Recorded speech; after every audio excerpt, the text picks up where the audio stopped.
நாளைக்கான வீடியோவில் என்ன நடக்கலாம்னு சொல்லிட்டு பார்க்கலாம். வீடியோக்குள்ளே போகிறதுக்கு முன்னாடி நம்ம சேனலை லைக் அண்ட் சப்ஸ்கிரைப் பண்ணிவிட்டு கொஞ்சம் சப்போர்ட் பண்ணுங்கள்.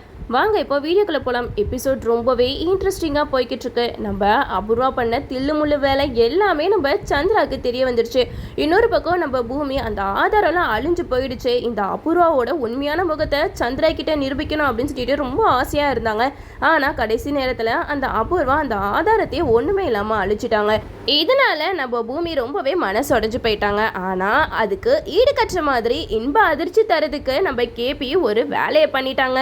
நம்ம சரத்சந்திரா கிட்ட பூமி ககன் 2 பேரையும் முறையோட வீட்டுக்கு அழைக்கணும் அப்படிங்கிற மாதிரி ஒரு கண்டிஷன் போட்டாங்க. அதுக்கு நம்ம சந்திராவும் ஒத்துக்கிட்டாங்க. அது மட்டும் இல்லாமல் இந்துக்கு டவுரி கொடுத்த விஷயமா நம்ம கேபி சந்திரா கிட்ட சொல்கிறாங்க. அந்த அபூர்வா 1 கோடி ரூபா பணத்தை இந்து கிட்ட தரவே இல்லை. அவள் வந்து அந்த பணத்தை அவளே தான் அபகரிச்சுக்கிட்டா. அதனால இந்து வீட்டில் ரொம்பவே கொடுமைகளை அனுபவிச்சா.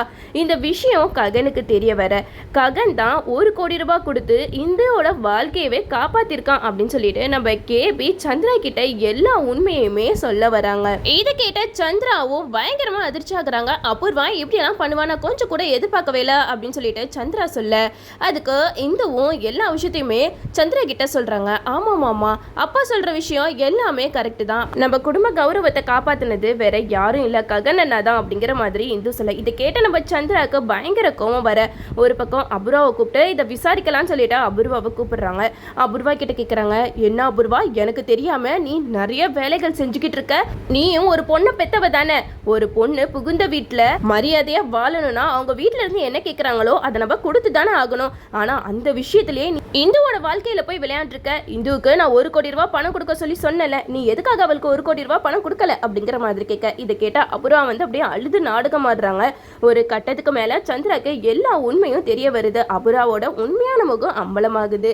நம்ம அபூர்வா இந்துக்கு எந்த ஒரு டவுரியும் கொடுக்கல அப்படின்னு சொல்லிட்டு நம்ம சந்திரா அடின்னு நம்ம அபூர்வாவை அடிச்சு வெளுத்து வாங்குறாங்க. அப்போ மருதாணி வந்து தடுக்கிறாங்க. இங்க பாருங்க, நீங்க பண்ணது ரொம்ப தப்பு, எதுவா இருந்தாலும் பேசி தீர்த்துக்கலாம், அதுக்கு எதுக்காக அபூர்வாவை அடிக்கிறீங்க அப்படிங்கிற மாதிரி சொல்ல இதை கேட்ட அபூர்வா வந்து மருதாணி கிட்ட சொல்றாங்க, சித்தி நீங்க தள்ளுங்க, அவர் என்னையும் அடிக்கட்டும், நான் பண்ணது தப்பு தான் அப்படின்னு சொல்லிட்டு உடனே அபூர்வா வந்து அப்படியே பழிய தூக்கி கேபி மேல போடுறாங்க. இங்க பாருங்க, நான் வந்து 1 கோடி ரூபாய் கொடுத்தேன், ஆனா கேபி வந்து அந்த பணத்தை வாங்கிட்டு ககன் மூலமா இந்து கிட்ட கொடுத்துட்டான் அப்படிங்கிற மாதிரி அபூர்வா பிளேட்டை மாத்தி பேசுறாங்க. இதை கேட்ட கேபி வந்து செம்மையா கோவப்படுறாங்க. இங்க பாருங்க சந்திரா, நான் வந்து உண்மையை தான் சொல்றேன். இந்துவுக்கு அபூர்வா எந்த ஒரு பணத்தையும் கொடுக்கல. ககன் என் மேல எவ்வளவு விரோதமா இருக்கான்னு சொல்லிட்டு உங்களுக்கு நல்லாவே தெரியும். அப்படிப்பட்டவன் என்கிட்ட இருந்து எப்படி 1 கோடி ரூபாய் வாங்குவான், நீங்க கொஞ்சம் நல்லா யோசிச்சு பாருங்க அப்படிங்கிற மாதிரி சொல்ல இதை கேட்ட சந்திரா வந்து பயங்கரமா கோவப்பட்டு அபூர்வாவை பயங்கரமா அடிக்கிறாங்க. அது மட்டும் இல்லாம அபூர்வா சொல்றாங்க, உங்களுக்கு அடிக்கடி மறதி நோய் வருது, அதனால தான் நீங்க எல்லாத்தையுமே மறந்துட்டீங்க மாமா அப்படின்னு சொல்லிட்டு அபூர்வா வந்து சந்திரா கிட்ட நல்ல விதமா பேசுறாங்க. ஆனா இந்த வாட்டி நம்ம சந்திரா அபூர்வாவை மன்னிக்கிற மாதிரி இல்லை. அபூர்வா கிட்ட சொல்றாங்க, நீ பண்ணது தப்பு தான் அபூர்வா, இதுக்கு உனக்கு மன்னிப்பே கிடையாது அப்படின்னு சொல்லிட்டு போயிடுறாங்க. இன்னொரு பக்கம் நம்ம மீராவுக்கு இந்துவுக்கு ககன் தான் இது மாதிரி டவுரி பணத்தை கொடுத்துருக்கான் அப்படிங்கிற விஷயம் தெரிஞ்சதுமே இந்து வீட்டுக்கு போறாங்க. அங்க போயிட்டு இந்துவை போட்டு அட்டி நடிக்கிறாங்க. உனக்கு என்ன தைரியம் இருந்தா ககன் கிட்ட இருந்து 1 கோடி ரூபாய் பணத்தை வாங்கியிருப்ப, இதனால நம்ம குடும்பத்துக்கு எவ்வளவு அசிங்கம், எவ்வளவு அவமானம். இதை பத்தி நீ கொஞ்சம் கூட யோசிக்காம அவன் கிட்ட இருந்து பணத்தை வாங்கி இங்க நீ உன் புருஷன் கூட சந்தோஷமா வாழ்ந்துகிட்டு இருக்கியா, அப்படிப்பட்ட வாழ்க்கையே உனக்கு தேவையில்லை, நீ கூட வந்துரு அப்படிங்கிற மாதிரி சொல்ல இதை கேட்டா இந்து சொல்றாங்க, இங்க பாருங்கம்மா, நீங்க ககன் அண்ணாவை பத்தி தப்பா புரிஞ்சுக்கிட்டு இருக்கீங்க. அபூர்வா 1 கோடி ரூபாய் பணத்தை அப்பா கிட்ட கொடுக்கவே இல்லை, அதுக்கு பதிலா ககன் அண்ணா தான் 1 கோடி ரூபாய் கொடுத்து என்னோட வாழ்க்கையவே காப்பாத்திருக்காரு. அது மட்டும் இல்லாம என்னோட புருஷனை பத்தி உங்களுக்கு தெரியும்ல, அவர் என்னைய நல்லாவே பாத்துக்கிறாரு. அப்படிப்பட்ட புருஷனை விட்டுட்டு நான் எப்படிமா உங்க கூட வர முடியும் அப்படிங்கிற மாதிரி சொல்ல இதை கேட்ட மீரா சொல்றாங்க, அந்த ககன் போட்ட பிச்சை வாழ்க்கை உனக்கு தேவையே இல்லை அப்படின்னு சொல்லிட்டு இந்துவை வீட்டுக்கு கூட்டிட்டு போயிடுறாங்க. இந்த சைடு கேபி இந்து கிட்ட சொல்றாங்க, இந்து நீ எதுக்கும் கவலைப்பட்டதோ, உன் அம்மா ஏதோ கோவத்துல தான் அப்படி பண்ணியிருக்கா, கூடிய சீக்கிரமாவே உன் புருஷன் கூட நீ சேர்ந்து சந்தோஷமா வாழ்வ. உன் அம்மாவை பத்தி தான் உனக்கு தெரியல, அவ பிடிவாதம் கூட பிடிச்சவ, அவன் இப்படிதான் அப்பப்பா பண்ணுவான், அதெல்லாம் நீ பெருசா எடுத்துக்காது அப்படின்னு சொல்லிட்டு இந்துவை வீட்டுக்கு கூட்டிட்டு போறாங்க. இந்த சைடு நம்ம கேபி வந்து சந்திரா கிட்ட சொல்றாங்க, நான் சொன்ன மாதிரி ககன் பூமி 2 பேரையும் மறுபடி நீங்க வீட்டுக்கு கூப்பிடணும் அப்படின்னு சொல்லியிருப்பாங்க. அதுக்கு அபூர்வா கிட்ட சொல்லுவாங்க, இங்க பாரு அபூர்வா, நான் ககன் பூமி 2 பேரையுமே மறுபடி வீட்டுக்கு கூப்பிட போறேன், அதுக்கு நீ எல்லாத்துக்குமே ஒத்துழைக்கணும், என் பொண்ணு மறுபடியும் இந்த வீட்டுக்கு வரப்போறா அப்படின்னு சொல்லிட்டு சந்திரா ரொம்ப சந்தோஷத்துல இருக்க இது கேட்டால் அபூர்வாவுக்கு செம்ம கோவம் வருது. மருதாணி சொல்கிறாங்க, இங்கே பாரு அபூர்வா, ஏற்கனவே நீ அடி வாங்கின அடியை மறந்துடாத. சந்திராவோட கோவத்தை பற்றி உனக்கு தெரியும்ல, நீ அவர் என்ன செய்கிறாரோ அதுக்கு சாதகமாக தலையாட்டிட்டு போயிரு. அப்போ தான் உன்னால் இந்த வீட்டில் இருக்க முடியும். நீ ஏட்டிக்க முடிக்கா ஏதாவது பண்ணிட்டு இருந்தா அப்புறம் அவ்வளவுதான், உன் நிலைமை என்ன ஆகும் யோசிச்சு பார்த்துக்கோ அப்படிங்கிற மாதிரி மருதாணி சொல்ல, இதை கேட்ட அபூர்வா சந்திரா கிட்ட சொல்கிறாங்க, ஆமாம்மா, பூமி நம்மளோட பொண்ணு மாதிரி தானே, அவளுக்கு முறைப்படி நம்ம செய்ய வேண்டிய விஷயம் எதுவுமே செய்யலை, அதனால நம்ம சீர்ஜாமெல்லாம் கொண்டு போயிட்டு ககன் பூமியை முறைப்படி நம்ம வீட்டுக்கு கூப்பிடுவோம் அப்படிங்கிற மாதிரி அபூர்வா சொல்கிறாங்க. இதை கேட்ட கேபி அபூர்வா பார்த்து சிரிக்கிறாங்க. அப்படி வா வலிக்கு, என்ன தைரியம் இருந்தால் ககன் பூமி இவங்க 2 பேரும் சேரக்கூடாதுன்னு சொல்லிட்டு என்னென்னலாம் பண்ணியிருப்பேன். இப்போ 2 பேருமே போயிட்டு ககனோட வீட்டு வாசலில் நின்று அவங்கள கூட்டிகிட்டு வர போகிறீங்க. இதெல்லாம் பார்க்குறதுக்கு சந்தோஷமாக தான் இருக்குது அப்படின்னு சொல்லிட்டு கேபி ஒரு பக்கம் மனசில் நினச்சிக்கிட்டு இருக்க. இந்த சைடு நம்ம எல்லா விஷயத்தையுமே பூமி கிட்ட சொல்லணும் அப்படின்னு சொல்லிட்டு பூமி கிட்ட சொல்கிறாங்க.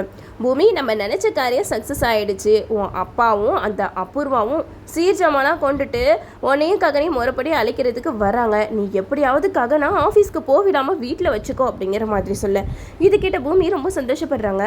சாரதா கிட்ட சொல்கிறாங்க, அத்தை அப்பாவும் அந்த அபூர்வாவும் சீர்ஜாமெல்லாம் எடுத்துட்டு ககனையும் நீ முறைப்படி கூப்பிட்றதுக்கு வராங்களாம் அப்படிங்கிற மாதிரி சொல்ல, இது கேட்ட சாரதா பூமி கிட்ட சொல்கிறாங்க, இல்லை பூமி, இது நடக்கிறதுக்கு கொஞ்சம் கூட சான்ஸே இல்லை.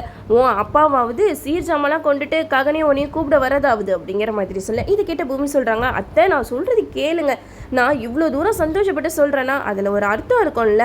அப்பா மனசு மாறிட்டாரு. ஏன்னா இந்துவுக்கு வரதட்சணை கொடுத்தது ககன் தான் அப்படிங்கிற விஷயம் எல்லாமே தெரிஞ்சிருச்சு. அதனால தான் சரி தன்னோட பொண்ணையும் மாப்பிள்ளையும் வீட்டுக்கு கூப்பிடலாம் அப்படின்னு சொல்லிட்டு அவர் ஆசாசியாக வந்துட்டுருக்காரு. இந்த மாதிரி நேரத்தில் ககனை வெளியில் போகாமல் நம்ம தான் பார்த்துக்கணும் அப்படிங்கிற மாதிரி பூமி சாரதா கிட்ட சொல்ல, ஒரு பக்கம் சாரதா இதை நினச்சி ரொம்ப சந்தோஷப்படுறாங்க. இன்னொரு பக்கம் அவங்களுக்கு ஒரு வித சந்தேகம் மனசில் இருந்துக்கிட்டே இருக்குது. கண்டிப்பாக இந்த அபூர்வா ஏதோ ஒரு விஷயத்துக்கு தொண போகிறானா, அவள் ஏதோ ஒரு காரியத்தை முடிக்கிறதுக்காக தான் இப்படியெல்லாம் பண்ணிக்கிட்டு இருக்கா அப்படிங்கிறத நம்ம சாரதா புரிஞ்சுக்கிறாங்க. இருந்தாலும் நம்ம பூமியோட சந்தோஷத்துக்காக கடவுள்கிட்ட வேண்டிக்கிறாங்க. இதில் எந்த ஒரு பிரச்சனையும் இல்லாமல் நீ தான் காப்பாற்றணும் அப்படின்னு சொல்லிட்டு கடவுள்கிட்ட ஒப்படைச்சிடுறாங்க. ஒரு பக்கம் நம்ம பூமி நம்ம ககனை எப்படியாவது ஆஃபீஸ்க்கு போவிடக்கூடாது அப்படின்னு சொல்லிட்டு ககனை தடுத்துக்கிட்டே இருக்காங்க. ஒரு பக்கம் நம்ம ககன் வெளியில் போகும்போது பூனையை அப்படியே குறுக்கில் விடுறாங்க. நம்ம சாரதா பூமி 2 பேருமே ககன் கிட்ட சொல்கிறாங்க, நீங்கள் பாருங்கள், நீங்கள் ஆஃபீஸ் போகும்போது பூனை குறுக்கால போயிடுச்சு, அதனால இது ஒரு அவசகுணம் தான், நீங்கள் கொஞ்சம் நேரம் உட்காந்து ரெஸ்ட் எடுத்துகிட்டு போங்க அப்படிங்கிற மாதிரி சொல்ல, இதை கேட்ட ககனும், ஐயோ இவங்களோட சாஸ்திரம் சரித்திரத்தெல்லாம் எங்கே கொண்டு போய் வைக்கிறதுனே தெரியல அப்படின்னு சொல்லிட்டு ககனும் அவங்க அம்மா பேச்சு கேட்டுட்டு வீட்டில் உட்காந்துடுறாங்க. அப்போது கொஞ்சம் நேரம் கழிச்சு ககன் சாரதா கிட்ட சொல்கிறாங்க, என்னம்மா உங்களோட அபசகுன டைம் முடிஞ்சு போச்சு இல்லை, இப்போ நான் ஆஃபீஸ்க்கு போகலாமா அப்படின்னு சொல்லிட்டு ஆஃபீஸ்க்கு கிளம்புறாங்க. அந்த நேரம் நம்ம பூமி ஒரு பூசணிக்காயை போட்டு டோப்புன்னு உடச்சிடுறாங்க. இதை பார்த்ததுமே நம்ம ககன் செம்மையாக டென்ஷன் ஆயிடுறாங்க. சாரதா சொல்கிறாங்க, ககன் பாரு, பூசணிக்காய் உடஞ்சி போயிடுச்சு, இதுலேருந்தே உனக்கு தெரியலையா, இப்போதைக்கு நீ ஆஃபீஸ்க்கு போகாத, கொஞ்ச நேரம் வீட்டில் இரு அப்படின்னு சொல்லிட்டு ககனை உட்கார வச்சிடுறாங்க. அப்போ தான் நம்ம ககனுக்கு ஒரு வித டவுட் வருது, எதுக்காக இவங்க 2 பேரும் சேர்ந்து இப்படி ஒரு வேலையை பண்ணுறாங்கன்னு தெரியலையே, இவங்க 2 பேரும் ஒன்றா சேர்ந்தாலே ஏதாவது ஒரு வேலை பண்ணிக்கிட்டே தான் இருக்காங்க அப்படின்னு சொல்லிட்டு ககன் டென்ஷனில் இருக்க. இன்னொரு பக்கம் இதுக்கு மேலே வெயிட் பண்ணால் வேலைக்காகாது, ஆஃபீஸில் நிறைய வேலை இருக்குது அப்படின்னு சொல்லிட்டு ககன் விறுவிறுன்னு கிளம்பி போகிறாங்க. அப்போது சாரதாவும் பூமியும் ககனை தடுக்க எவ்வளோ ட்ரை பண்ணுறாங்க. ஆனால் ககன் கேட்குற மாதிரி இல்லை. ககன் கரெக்டாக வீட்டை விட்டு வெளியில் போகிறாங்க, காரில் ஏறுறாங்க. அப்போ தான் சந்திரா அபூர்வா அவங்களோட கார் வீட்டு வாசலில் நிற்குது. ககன், சந்திரா, அபூர்வா எல்லாருமே நேருக்கு நேராக மீட் பண்ணிக்கிறாங்க. நம்ம பூமி சாரதா அப்படியே வாயடைச்சு போய் நிற்கிறாங்க. இப்போ ககன் என்ன பிரச்சனை பண்ண போகிறான்னு தெரியல அப்படின்னு சொல்லிட்டு 2 பேரும் ஒரு வித பயத்தில் இருக்க. இன்னொரு பக்கம் அபூர்வா, சந்திரா 2 பேருமே சீர்ஜாமெல்லாம் கொண்டு ககன் முன்னாடி நிற்கிறாங்க. இந்த சீன் பார்க்கவே ரொம்பவே சூப்பராக இருந்துச்சு சொல்லலாம். இதுக்கப்புறம் நம்ம ககன் கோவப்படுவாரா, அப்படி இல்லைன்னா பூமியை கூட்டிட்டு அவங்க வீட்டுக்கு போவாரான்னு சொல்லிட்டு நம்மளும் வெயிட் பண்ணி பார்ப்போம். இதோட இந்த ப்ரோமோ முடிச்சிருக்காங்க. என்னோட ரிவ்யூ உங்களுக்கு பிடிச்சிருந்தா லைக் பண்ணுங்க, மறக்காம நம்ம சேனலை சப்ஸ்கிரைப் பண்ணிடுங்க.